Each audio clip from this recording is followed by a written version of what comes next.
안녕하세요. 오늘의 데일리 뉴스레터에 오신 것을 환영합니다.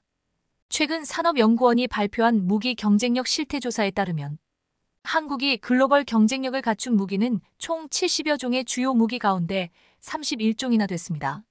한국은 특히 자주포와 대전차 미사일이 세계적 수준에 도달했으며 차세대 전투기인 KF-21, LI-GNX-1의 대전차 무기 현궁, 풍산의 5.56, 7.62 소구경 탄약 104에서 105점, 한화에어로스페이스의 K9 자주포 99점, 레드백 장갑 차 95점, KAI의 FA50 경공격 기 94점 등은 세계적 수준으로 평가받았습니다.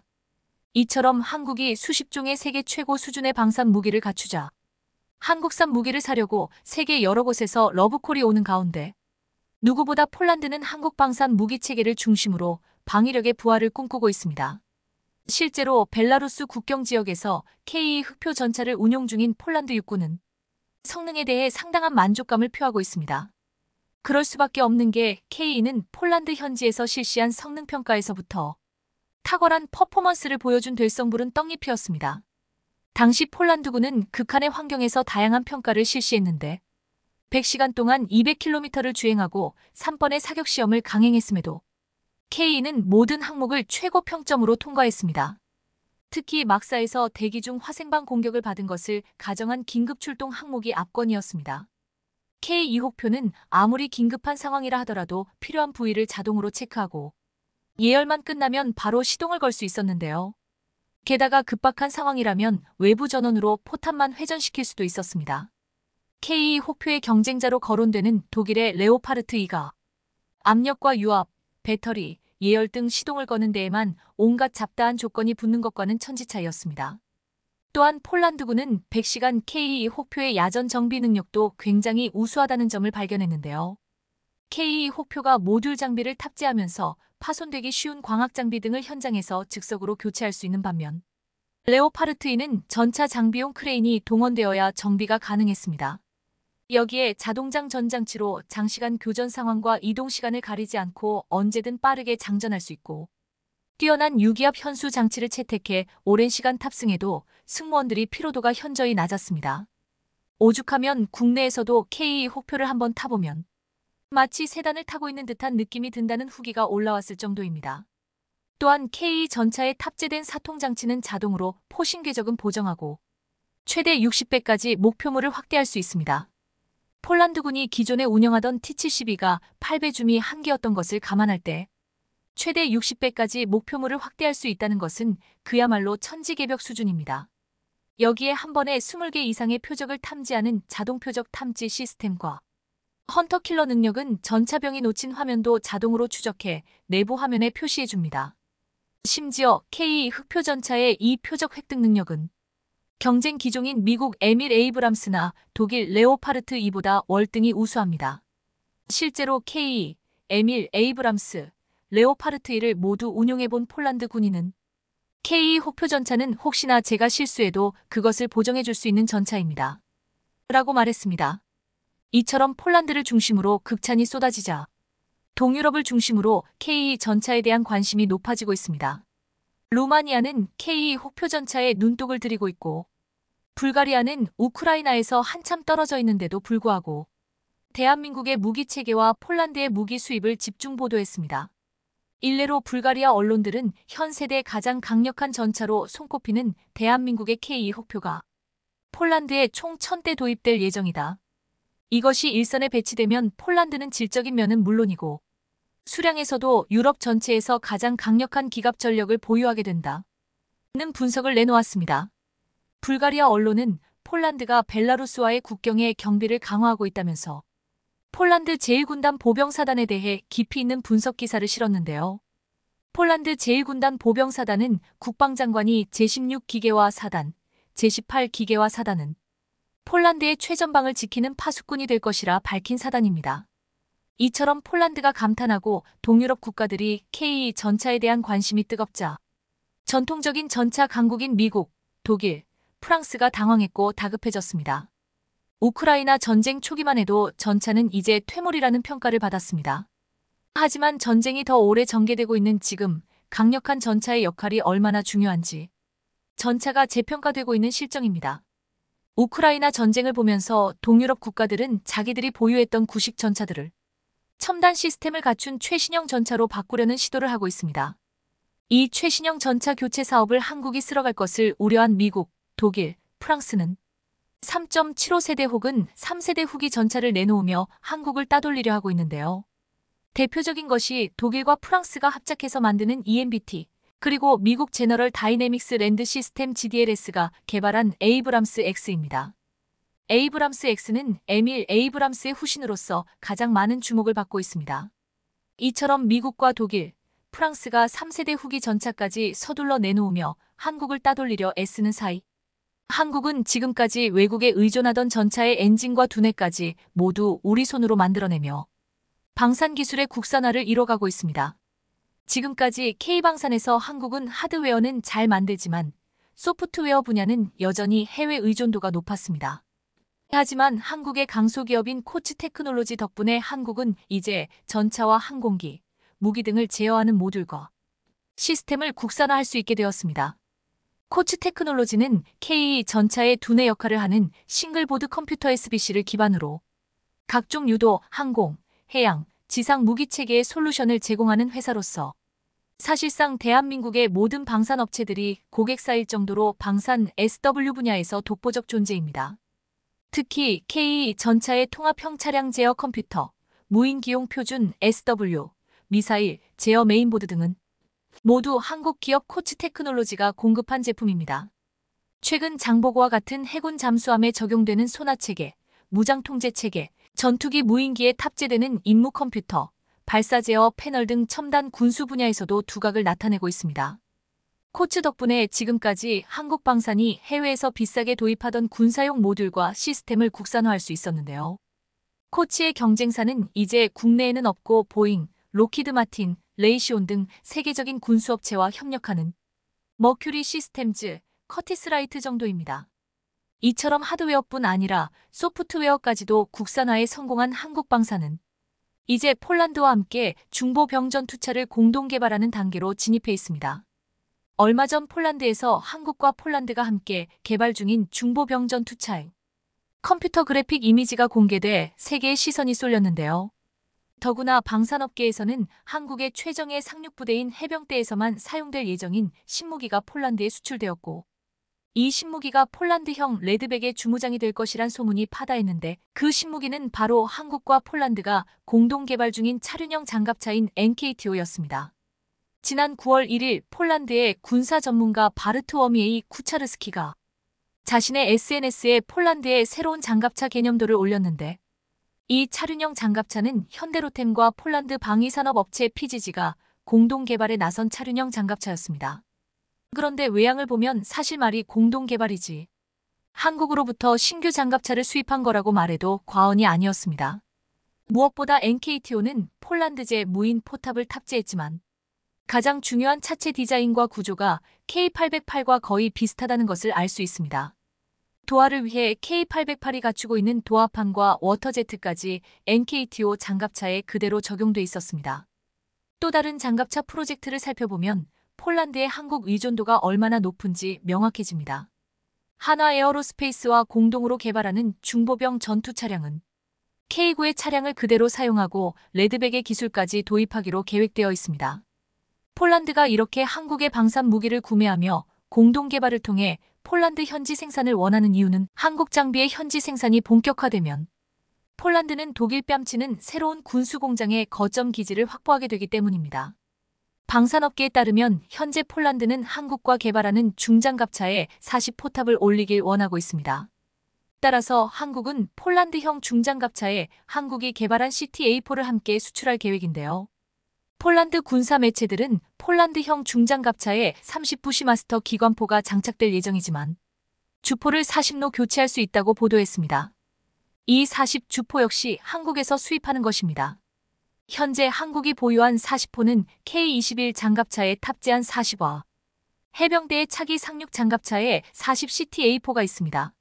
CT-A4는 기존 탄 대비 30%나 체적이 줄어들었지만 성능은 그대로 유지되는 탄약으로 길이가 짧아 포의 장전 장치가 작동하는 구조를 단순화시킬 수 있어 장전 시간을 줄이고 발사 속도를 획기적으로 빠르게 할 수 있습니다. 이러한 장점들 덕분에 선진국에서도 연구 진행 중인 차세대 화기 시스템인데요. 현재 미국, 프랑스, 스웨덴 등에서 회전식 CTA4를 개발 중인데 한국은 이미 오래전 40주도로 CTA4 개발에 들어가 지난 2015년에 시제품 개발을 끝내두었습니다. 따라서 폴란드형 레드백에 탑재할 한국의 CTA4는 만에 하나 폴란드에서 장갑차 간 교전이 이뤄진다면 폴란드의 압도적 우위를 차지하게 해줄 전망입니다. 지금 한국의 40주포의 CTA4 탑재는 세계 여러 곳에서 관심을 보이고 있습니다. 우크라이나 전쟁에서 러시아가 쌓은 참호를 뚫기 위해서는 30포로는 어림도 없다는 게 드러났기 때문입니다. 러시아는 대반격의 표적이 될 가능성이 높은 지역을 중심으로 900여 km에 달하는 방어선을 쌓았고 이 엄청난 규모의 참호 덕분에 오랜 시간 방어선을 유지하고 있습니다. 우크라이나는 이를 뚫기 위해서 가진 노력을 했지만 30포로는 어림도 없었습니다. 따라서 화력을 2배 이상 강화시키고 다양한 탄종을 사용할 수 있는 40기관포의 효용성이 높아지고 있으며 40기관포에 쓰일 한국형 CTA4는 앞으로 장갑차 무장의 표준이 될 것으로 기대되고 있는데요. K-이흑표 전차의 중보병 전투 차량, 그리고 40CTA4까지 한국 방산은 이렇게 세계 방산 시장에서 경쟁자를 압도하는 방산 무기를 계속 늘려가고 있는 중입니다. 우리 군이 북한을 제압할 비장의 무기 개발을 완료했다. 한국이 세계 최초로 레이저 대공무기를 배치한다. 26일 충남 태안에 있는 안흥시험장에서 레이저 대공무기 시험평가가 진행되었습니다. 시험평가에서 레이저를 30회 발사해 3km 밖에 있는 무인기 30대를 모두 맞춰 100%의 명중률을 기록했습니다. 이 레이저 대공무기는 2019년에 개발을 시작하여 이제 전투용 적합 판정을 받고 내년부터 본격 양산 배치한다고 했는데 그렇게 되면 전 세계 최초로 레이저 대공무기를 배치하는 나라가 된다고 했습니다. 레이저 대공무기가 내년에 전력화된다면 SF 영화 스타워즈에 나오는 광선검과 같은 레이저로 북한의 무인기를 요격하는 모습을 볼 수 있다는 것입니다. 레이저는 드론 공격에 가장 효율적인 대응 방안으로 꼽히는 무기체계로 광학 센서를 혼란시키거나 고출력으로 발사할 경우 드론을 파괴할 수 있습니다. 미국도 레이저 무기에 큰 돈을 쓰고 있으나 아직 실전 배치하지 못하고 있는데 한국에서 개발 5년 만에 개발을 완료하고 배치한다는 소식에 모두가 놀라고 있습니다. 이렇게 빨리 레이저 무기가 개발된 데는 지난해 말 사건이 큰 영향을 주기도 했습니다. 최근 무인기 개발에 열을 올린 북한은 지난해 12월 우리 영공을 대놓고 침범했습니다. 우리 군은 발칸포를 비롯해 여러 대공학이 100여 발로 격추를 시도했으나 결국 실패했습니다. 드론 추격을 위해 원주기지에서 출격한 KA-1 경공격기마저 추락했습니다. 이후 우리 군은 무슨 수를 써서라고 북한의 무인기를 막겠다며 구체적인 전략을 짰습니다. 오는 7월에 드론작전 사령부 창설을 준비하면서 드론을 이용해 북한의 도발을 억제하고 드론 전력으로 감시, 식별 타격 체계를 강화하겠다고 했습니다. 이러한 전략을 세우면서 완성된 레이저 대공무기는 지금 북한의 무인기를 완벽하게 제어할 게임 체인저가 될 것이라고 말하고 있습니다. 전문가들은 대포병 레이더나 각종 감시 장비로 드론을 포착하기가 매우 어렵다며 우리나라뿐만 아니라 전 세계에서 드론은 무시무시한 무기가 되고 있습니다. 또한 중요한 것은 값싼 가격으로 만들 수 있기 때문에 비용을 많이 들이지 않고 적에게 치명적인 공격을 가할 수 있는 점이라고 했습니다. 그런데 우리 만든 레이저 대공무기는 이런 드론을 무력화시킬 수 있는 놀라운 무기라고 했습니다. 레이저 무기는 포탄이 아닌 빛 전자기 파운파의 속도로 이동하는 지향성 에너지로 목표물을 타격하는데 현재 기술로는 마하팔로 가는 극초음속 미사일보다 빨리 레이저를 피하거나 레이저 공격에 대응하는 것이 불가능하다고 알려져 있습니다. 또한 놀라운 것은 레이저 무기는 1회 발사 비용이 2,000원밖에 들지 않고 소음도 없고 미사일과 달리 낙탁에 따른 안전사고의 우려도 없다는 것입니다. 사드가 한 발에 100억 원이 넘고 신궁이 한 발에 2억 원을 하는 것을 생각한다면 거의 비용이 들지 않는 레이저 무기는 놀라운 가성비를 지니고 있습니다. 이 때문에 레이저 무기는 낮은 고도로 침투하는 드론이나 연속적으로 날아오는 미사일과 로켓탄 등 최적의 요격 수단으로 주목받고 있습니다. 이 때문에 각국은 레이저 무기 개발에 공을 기울이고 있는데 앞으로 영화 스타워즈처럼 드론을 활용한 제공 작전과 레이저를 쏘는 대공방어가 펼쳐질 것이라고 했습니다. 이 같은 미래 무기를 가장 먼저 실전 배치하겠다는 한국은 앞으로 레이저 대공무기 시제품을 다양화하고 항공기 함정에 답재해 미사일로부터 기체를 보호할 수 있게 할 것이라고 했습니다. 군은 앞으로 레이저 대공무기 블로기를 2030년까지 개발해 출력을 30kW까지로 늘리고 지난해 3월 극초음속 미사일 방어용으로 100kW급 고출력 레이저 무기체계의 원천 기술 개발에 착수한다고 밝히기도 했습니다. ADD는 앞으로 레이저포로 무인기뿐만 아니라 전투기 인공위성까지 요격할 수 있도록 성능을 향상해 나가겠다고 했습니다. 7월에 창설된다는 드론 사령부에는 타격 능력을 갖춘 드론 킬러 드론, 스텔스 무인기 등 국방과학연구소 ADD가 연내 생산을 목표로 개발 중인 무기체계가 배치될 예정이라고 했습니다.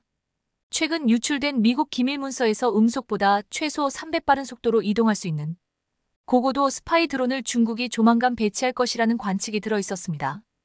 이 드론은 대만은 물론 한국 정찰에도 활용될 수 있는 것으로 알려졌는데 이번 레이저 대공무기는 이 중국 드론도 견제할 수 있을 것으로 기대되고 있습니다. 또한 레이저 대공무기에 이어 우리 군은 대북 정찰 등에 이용할 스텔스 무인기 드론을 이르면 오는 5월 시험 비행한다고 했습니다. 대한항공은 지난 2월 2023 코리아 드론쇼에서 적의 레이더망을 획기적을 벗어나기 위한 저피탐 스텔스 무인편대기를 공개했습니다. 스텔스 무인기를 개발한 대한항공 개발자는 꼬리 날개를 없애 돌출 부분을 최소화한 것이 비결이라고 소개했습니다. 스텔스 무인편대기는 꼬리 날개 부분을 없애 수평 날개로만 비행이 가능한데 스텔스의 성능을 극대화하려면 돌출되는 부분을 최소화해야 하는데 꼬리 날개를 없애 적의 레이더망에 감지될 가능성을 그만큼 낮췄다는 것입니다. 스텔스 무인편대기는 유인 기제특이 1대당 3에서 4대가 붙어 유인기를 보조하는 동시에 전자파 교란, 정밀 타격, 감시 정찰 등의 독자 임무 역할을 맡게 됩니다. 해당 기술은 미국, 중국 등 일부 주요국만 현재 개발 단계지만 아직 양산이 이뤄지지는 않았습니다. 한국은 다음 달 스텔스 무인기를 시험 비행하면서 빠르게 전력화할 구상을 하고 있습니다. 스텔스 무인기를 개발한 대한항공은 드론 개발에서 상당한 기술력을 보여주고 있는데 지난 2021년 세계 최초로 군집 기술을 적용해 최대 4대를 동시에 띄울 수 있는 인스펙션 드론을 개발했습니다. 이는 항공기 동체 외관을 검사할 수 있는데 보잉 737 항공기 기준으로 사람이 하면 10시간 소요되던 검사 시간을 4시간으로 단축시켰습니다. 또한 대한항공은 지난 2014년 무인기 가오리 X1을 개발했습니다. 대한항공은 가오리 X1을 이용해 무인편대기와 스텔스 무인정찰기를 개발하고 있는데 이 때문에 이번에 스텔스 무인정찰기는 더욱더 기대를 받고 있습니다. 또한 대한항공은 지난해부터 가오리 X1을 개발하고 있는데 가오리 X2는 단독으로 폭격이 가능한 공격형 무인전투기입니다. 마하 0.8의 속도로 10시간 이상 채공이 가능해 미니 비폭격기라고 불리고 있습니다. 기존의 전략 폭격기에 스텔스 기능이 추가돼 레이더로 보면 작은 새의 크기에 불과해 식별이 불가능한다. 호위 전투기 없이 단독 작전 수행이 가능하다고 했습니다. 이번에 레이저 대공무기가 개발되면서 레이저 무기에 대한 관심이 뜨거운데 최근 KE 전차가 전 세계에 관심을 받는 가운데 차세대 전차가 공개되어 주목을 받았습니다.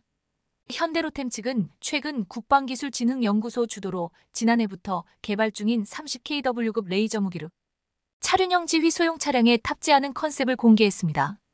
여기에는 레이저포도 개발이 완료되면 장착을 검토한다고 했고 미래전의 필수 아이템이 된 소형 전술 드론도 탑재한다고 했습니다.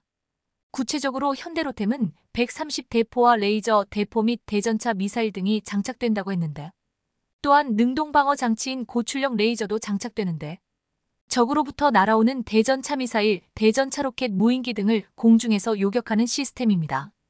또한 전열화학포도 전기에너지를 발생시킨 플라즈마를 이용해 화약의 추진력을 상승시켜 방호력이 뛰어난 3.5세대의 적 전차를 파괴하는 무기로 장착될 예정입니다. 또한 드론이 탑재되어 보이지 않는 주변 정찰 및 감시 공격할 수 있으며 전차의 실시간 화면으로 정보를 전송하면서 자동 추적 및 전차가 미사일을 지원 공격하여 100% 명중률로 적을 제거할 수 있게 하려 하고 있습니다. 또한 전자기 장갑도 장착되어 전차를 보호 승무원의 생존성 향상을 위해 날아오는 포탄 또는 미사일을 전자기 에너지를 생성하여 조우시 화학적 에너지로 변환하여 폭발력을 상쇄하는 화학 반응을 일으키거나 또한 보호막을 개발하여 피해를 줄일 수 있다고 했습니다. 미래 첨단 무기 경쟁에서 이미 레이저 무기는 그 중심이 되고 있습니다. 한국은 레이 전문기에서도 그 어떤 나라보다 빨리 개발하고 전력화시키려고 노력하고 있습니다. 국산 초음속 전투기 KF-21 마지막 6호기가 비행에 성공했습니다. 지난 28일 KF-21 보라매의 마지막 시제기인 6호기 복좌 2인승과 최초 비행을 무사히 마쳤습니다. 지난해 7월 1호기가 첫 비행에 성공한 이래 11개월 만에 시제기 6대가 모두 비행에 성공한 것입니다. 한국은 유례없는 놀라운 속도로 초음속 전투기 개발을 이뤄내고 있습니다. 그런데 KF-21 6호기 비행 성공 소식과 더불어 스텔스 무인기 가오리-X 개발 소식과 항공모함 소식까지 더해지자 놀라운 그림이 그려지고 있습니다. 그동안 미국의 패권에 도전한다면서 무서운 속도로 무기를 만들고 있는 중국에서 지금 한국의 놀라운 계획을 의식하며 우려하는 모습이 나오고 있습니다. 먼저 KF-21이 3년 뒤인 2026년에 전력화될 것으로 예상되는 가운데 KF-21과 함께 운용될 스텔스 무인기 가오리-X가 연내 개발이 완료된다는 소식이 전해졌습니다. 지난 북한의 무인기 도발 이후 우리 군은 9월 드론 작전 사령부를 창설하면서 북한군 레이더에 탐지되지 않는 가오리 형상의 스텔스 소형 무인기 가오리-X 개발을 완료할 것으로 알려졌습니다. 가오리-X는 이미 이착륙 성공에 이어 KF-21 보라매와 유무인 합동작전 MUMT를 수행하는 데 필요한 각종 센서와 통신체계를 개발 중인데 개발이 완료되면 KF-21과 함께 무서운 공중전력을 완성할 예정입니다. 가오리-X는 사전에 입력된 경로로 시간당 수백 km 비행할 수 있고 임무 완료 시 자동으로 돌아오는데 가오리-X의 실제 크기가 길이 11m, 넓이 15m, 무게가 10톤으로 중국에서는 가오리-X의 실제 크기가 대형 드론 수준이 아니라 전투기만 하다는 것을 알고 놀랐다고 했습니다. 중국 소우닷컴은 지난 4월 한국이 순식간에 KF-21 시제기를 순차적으로 만들었고 이것도 매우 놀라운 속도인데 일명 가오리-X라고 알려진 보조 스텔스 무인기까지 모습을 드러냈다고 보도했습니다. 그런데 인터넷상에 돌아다니는 가오리-X의 사진을 한국이 지우고 있다면서 한국이 이렇게 비밀로 취급하는 것은 무엇을 숨기려는 것일까라고 질문했습니다. 혹시 자국이 만든 무인기 CH-7과 비슷해 보인다면서 한국이 또 우리 거를 도둑질했나라는 의심이 든다고 했습니다. 이 매체는 이렇게 어이없는 주장을 하면서도 한국이 지금 만들고 있는 KF-21부터 가오리-X까지 한국의 군용기 개발은 놀라울 정도로 빠르고 순조롭다고 평가했습니다. 그런데 중국이 한국의 전투기 개발이 빠르고 순조롭다고 하는 것은 자신들은 개발하는 게 죽을 것만큼 힘들었기 때문입니다. 한국이 자신들의 것을 베꼈다고 억지 주장을 하는 것도 자신들이 남의 것을 무단으로 베끼기 때문에 한국이 그렇게 개발을 잘하는 것은 자신들처럼 남의 것을 베낀 게 아니냐고 말하는 것입니다. 2022년 7월 19일 KF-21이 초도 비행에 성공하자 중국 언론인 소후닷컴은 이렇게 보도했습니다. 한국은 기술적인 기반이 부족하여 록히드 마틴을 제휴 명목으로 끌어들였고 사실상 T-50 개발과 마찬가지로 록히드 마틴의 첨단 기술을 바탕으로 개발을 진행하고 있다. 록히드 마틴의 상당한 기술적 지원으로 KF-21은 기술적인 혜택을 누리고 있고 어쨌든 한국은 그 덕분에 전투기 개발에 있어서 예산 확보와 기술 부분에서 가장 어려운 고비를 그럭저럭 넘겼다. 그러나 한국이 신속히 관련 부품들을 독자적으로 생산하지 못한다면 KF-21은 실패작이 될 것이므로 아직까지는 실패할 가능성이 있어 보인다. 중국은 한국이 실패하기를 아직도 바라는 눈치이지만 한국은 이러한 바람을 묵살하고 있습니다. 한국은 KF-21을 개발하면서 록히드 마틴과 제휴해 엔진과 부분적인 기술을 전수받았지만 가장 중요한 핵심 기술 4개를 스스로 개발하고 국산화율을 65% 이상 실현시켰습니다. 일각에서는 국산화율 100%를 주장하지만 65%의 국산화율도 대단한 것이라며 사실상 100% 국산화라는 것은 의미가 없다고 했습니다. 스웨덴 그리펜은 KF-21에 들어가는 미국 G2사 엔진을 쓰고 85%를 외국에서 부품을 사서 조립하지만 스웨덴제로 인정받고 수출까지 하고 있습니다. 하지만 모든 체계 설계를 스웨덴이 했기에 스웨덴만이 만드는 독자 모델로 인정받고 있습니다. KF-21은 전체의 체계 설계를 우리가 직접 한 기체이고 게다가 대부분의 부품을 우리가 직접 만들었습니다. 일본은 미국과 F-2 전투기 공동 개발에서 실패하고 이후 영국과 협력하기로 했지만 이것도 힘들어지는 상황입니다. 영국 측은 일본에서 취할 수 있는 기술이 별로 없다며 오히려 KF-21 시험 비행 성공을 계기로 한국과 전투기 개발에 상호 협력하자고 먼저 제의를 해왔습니다. 중국이 제 아무리 최신 전투기를 내놓는다고 떠벌려도 결코 한국을 따라올 수 없는 이유는 바로 전투기 엔진이라고 했습니다. 중국은 한국보다 모든 무기에 있어서 국산화율이 훨씬 높지만 이는 중국의 기술이 뛰어나서가 아니라 미국, 유럽, 러시아 등 기술 선도국으로부터 경쟁국 또는 잠재 적국으로 찍힌 나라다 보니 기술 이전은커녕 완제품 판매도 안 하기 때문입니다. 그나마 러시아가 완제품 무기를 팔았는데 중국은 그것을 뜯어보고 무단으로 역설계해서 국산화를 한 것이 드러났습니다. 그러자 러시아는 최신 기체나 부품은 중국에 팔지 않아 첨단 무기들이 제 성능을 내지 못하고 있습니다. 실제로 중국이 자랑하는 J-20에 들어가는 WS-15 엔진도 그렇게 만들어졌는데 러시아제 원형의 60에서 70% 수준의 성능밖에는 안 나오고 있습니다. 중국과 일본이 한국이 자국 기술로 전투기를 만드는 것을 보고 놀라고 속도에 다시 한번 놀라는 이유가 여기에 있습니다. 중국 매체는 KF-21이든 가오리-X든 로열 윙맨 형태의 기체이든 날개를 접을 수 있는 형태의 기체를 제작해 항공모함에 탑재하려는 한국의 야망은 잘 알려져 있다고 경계하고 있습니다. 중국 소후닷컴은 지난 14일 한국에서 열린 국제해양방 위산업전 마덱스 2023에서 공개된 7만 톤급 항공모함을 보고서 논란 기색이 역력했습니다. 기사 제목은 한국은 7만 톤급 항공모함 계획을 내놓고 중국과 경쟁하고 싶나? 였습니다. 그러면서 중국의 푸제남을 닮은 한국형 항모, 중국과 경쟁하려는가? 라고 물었습니다. 한국은 다른 나라처럼 미국산 항공모함기를 선택하지 않고 한국산 스텔스 전투기 KF-21의 함상형을 개발할 것이라면서 국산 항공모함과 국산 항공모함기를 개발하려는 한국인의 야심을 얼핏 보기에 정말 남다르다고 표현했습니다. 중국은 강대국으로 원양과 대양에 초점을 맞춰야 하기에 이런 항공모함이 필요하지만 한국은 한반도 변두리 국가로 해군활동법위가 작아 이러한 항공모함이 필요하겠냐고 하지 않아도 되는 걱정을 했습니다. 국내에서는 항공모함 보유를 두고 늘 이 같은 중국의 주장대로 반대하는 목소리가 많았지만 해군 관계자들은 중국이 하는 짓을 생각한다면 항공모함이 필수적이라고 말하고 있습니다. 중국은 서해를 자국의 앞바다라고 지칭하며 2013년부터 우리 해군에게 동경 124도 서쪽은 자신들의 작전 구역이므로 넘어오지 말라고 일방적으로 통보해왔다고 했습니다. 그렇게 되면 서해의 70% 이상이 중국 해군의 작전 구역이 됩니다. 중국 해군은 이렇게 매년 서해에서의 활동 범위를 넓혀가고 있으며 수적인 우위를 앞세워 이 근처를 항해하는 대한민국 해군 함정을 둘러싸듯 포위하여 위협하는 일도 서슴지 않고 있습니다. 중국의 회색지대 전술은 남중국해뿐만 아니라 한반도 서쪽 바다에서도 현재 진행형으로 이루어지고 있다는 것입니다.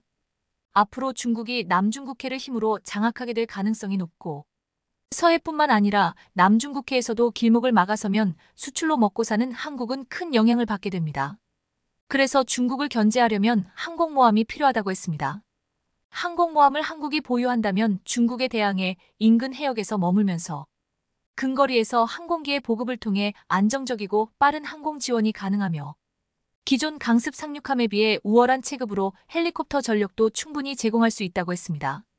또한 중국에 이어 일본도 항공모함을 2024년에 전력화를 시도하는데 일본이 항공모함을 운용해 독도를 노린다면 한국이 열세에 놓일 수밖에 없다고 했습니다.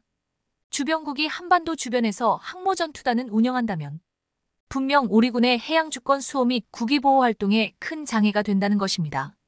한국은 지금 KF-21과 함께 운용할 수 있는 가오리-X를 비롯해 7만 톤의 항공모함과 더불어 여기에 실어 운용할 수 있는 KF-21 네이비까지 만들고 있습니다. 중국은 지금 열심히 첨단 전투기와 항공모함 등을 만들고 있지만 모든 것이 중국 자국 기술로 만든 중국산이기에 실전에서 자신들이 과시하는 것 같은 전력은 아닐 것이라고 했습니다. 훨씬 앞선 기술이라고 자부하던 러시아도 이번 우크라이나전에서 전차나 전투기 등이 서양의 무기에 맹모추는 취약함을 드러냈습니다. 중국은 서해 지역을 비롯해 한반도 유사시 북한 일부 지역을 노리고 있지만 한국은 이런 중국의 야욕을 누를 수 있는 더욱 강력한 군대를 만들어가고 있습니다. 대한민국이 전쟁의 판도를 바꾸는 군사무기 신기술을 개발해 전 세계 방산업계가 바짝 긴장하고 있습니다. 우크라이나 중동에 이어 최근 미국까지 엄청난 돈을 쏟아부었던 대형 프로젝트를 뒤엎으면서 신무기를 준비하고 있는 와중에 이런 역대급 소식이 전해진 건데요. 이렇듯 이번에 국내 연구진이 핵심 기술을 세계 수준으로 구현해내면서 대한민국 방산에 엄청난 변화를 가져올 거라고 하는데요. 어떤 내용인지 자세히 알아보겠습니다. 우크라이나와 러시아 전쟁, 이스라엘과 팔레스타인에서 시작된 중동 전쟁에서 가장 눈에 띄는 공통된 무기가 있는데 바로 드론입니다. 50만 원짜리 드론이 탱크와 포를 무자비하게 파괴하면서 전쟁의 판도를 바꾸는 가성비 무기로 스포트라이트를 받는 등 그야말로 판세 역전의 한 수가 되고 있는데요. 실제로 러시아군은 우크라이나 군의 무인기에 의한 피해를 가장 많이 입었으며 우크라이나 역시 장기전에서 드론만한 무기가 없다고 판단하고 있는 상황입니다. 이런 이유로 최근 미국도 정찰용 항공기 대신 무인기를 도입하겠다는 계획을 돌연 알리면서 발칵 뒤집어졌습니다. 로이터 통신에 따르면 지난달 미 육군이 급작스럽게 미래 육군 항공의 틀을 바꿀 발표를 하면서 전 세계 방산업계를 놀라게 했습니다. 바로 이전에 퇴역한 OH-58 카이오와 정찰 헬리콥터의 역할을 이어받을 미래 공격 정찰 항공기 FARA 프로그램 중단 결정이었는데요.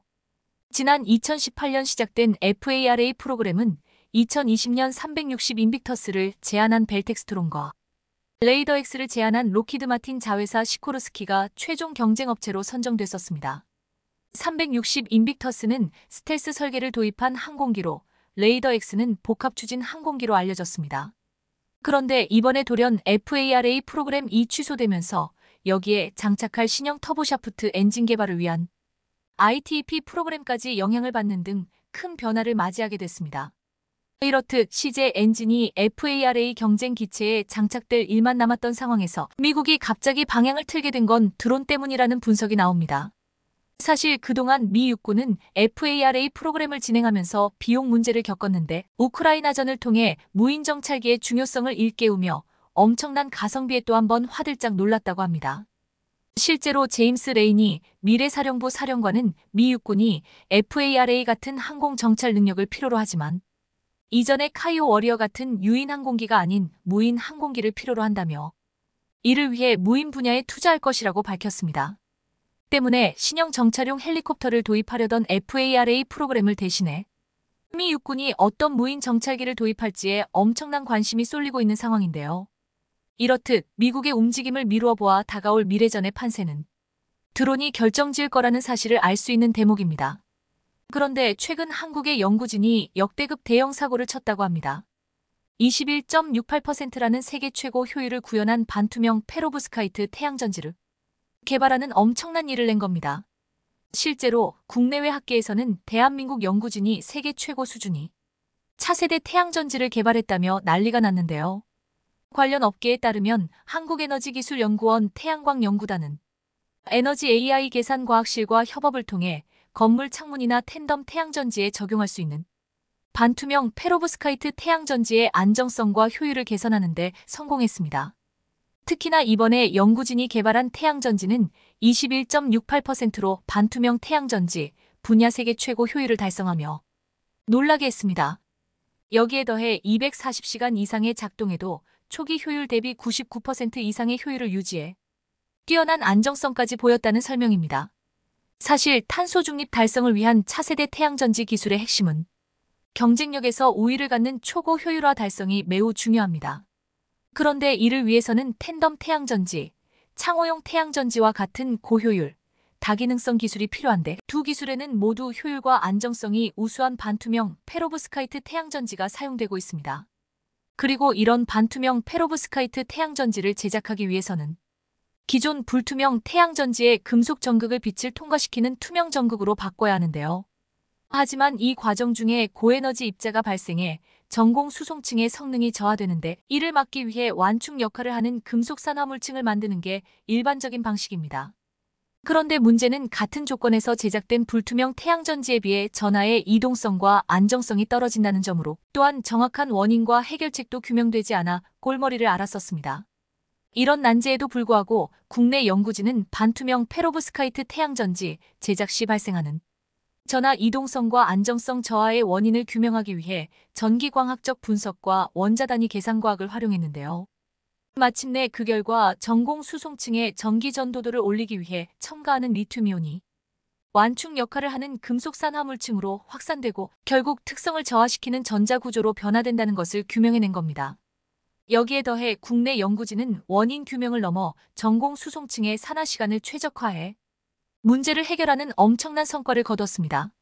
산화를 통해 리튬이온이 안정적인 리튬 산화물로 변환되면 리튬이온의 확산을 차단시켜 소자의 안정성을 높이는 것을 확인했습니다. 그동안 단순 반응 생성물로 여겨진 리튬 산화물이 효율과 안정성을 높이는 중요한 역할을 할 수 있음을 밝혀낸 겁니다. 이번에 개발한 반투명 페로브스카이트는 태양전지는 투명 전극을 사용하는 페로브스카이트 태양전지 중 세계 최고 효율인 21.68%를 기록했는데요. 또 400시간의 장기 보관 조건과 240시간 이상의 작동 환경에서도 모두 초기 효율 대비 99% 이상의 효율을 유지해 효율과 안정성 모두 사로잡은 연구 결과라 발칵 뒤집어졌습니다. 이뿐 아니라 우리 연구진은 개발한 태양전지를 텐덤 태양전지의 상부셀에 적용해 후면의 빛도 활용하는 양면 수광형 텐덤 태양전지를 국내 최초로 제작했습니다. 이에 따르면 제작한 양면 수광형 텐덤 태양전지는 후면에서 반사되는 빛이 표준 태양광의 20%인 조건에서 4단자형 31.5%, 2단자형 26.4%의 높은 기대 효율을 달성했습니다.